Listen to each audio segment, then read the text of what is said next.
చంద్రబాబు నాయుడు గారికి తెలిసిందల్లా దొంగ వాగ్దానాలతో మోసం చేయటం, వెన్నుపోట్లు పొడవడం, కుట్రలు చేయడం, దోచుకోవడం, దోచుకున్నది పంచుకోవటం.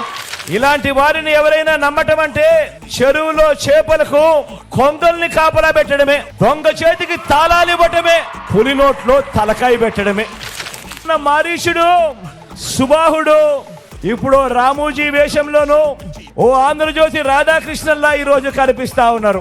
చరిత్రలో ఓడిపోయే కాలం వచ్చినప్పుడు విలన్లందరికీ కూడా అటువైపున హీరోలందరూ బచ్చాలుగానే కనిపిస్తా ఉంటారు. ఎన్నికల్లో ఒంటరిగా ధైర్యంగా ప్రజల ముందుకు నేను వస్తా ఉన్నా. మరి పేదలకు నువ్వు చేసిన మంచి ఉంటే నువ్వెందుకయ్యా బచ్చాను చూసి భయపడుతూ పొత్తుల కోసం ఎగబడతా ఉన్నావు అని అడుగుతా ఉన్నాను చంద్రబాబును. మన ఈ సిద్ధం సభలను చూసి మన ప్రత్యర్థుల గుండెల్లో రైళ్లు పరిగెత్తా ఉన్నాయి. ఉక్రోషము, కడుపు మంట బగ్గుమని చంద్రబాబు జగన్ను కొట్టడానికి, రాష్ట్రాన్ని దోచుకోవడానికి, దోచుకున్నది పంచుకోవడానికి, దీనికోసం వాళ్లకు అధికారం కావాలట. మరి చంద్రబాబు మార్కేమిటి?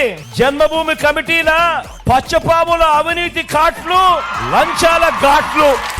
ఇలా పథకాలు ఎవరు చేశారు అని అంటే జగన్ జగన్ జగన్ జగన్ అంటా ఉన్నా మాటలతో కడుపు రగిలిపోకుండా ఉంటుందా ఆ పెత్తందారులకు? ఏమన్నా కడుపు రగిలిపోకుండా ఉంటుందా పెత్తందారులకు? ఏం తమ్ముడు, ఆ పెత్తందారులకు కడుపు రగిలిపోకుండా ఉంటుందా? దొంగతనం చేస్తే దొంగ అంటాం, దోపిడీ చేస్తే బందిపోట్లు అంటాం. మరి ఎన్నికలప్పుడు తీయటి మాటలు చెప్పి ఎన్నికలు అయిపోయిన తర్వాత ప్రజలను మోసం చేస్తే అలాంటి మోసగాళ్లను ఏమంటాం?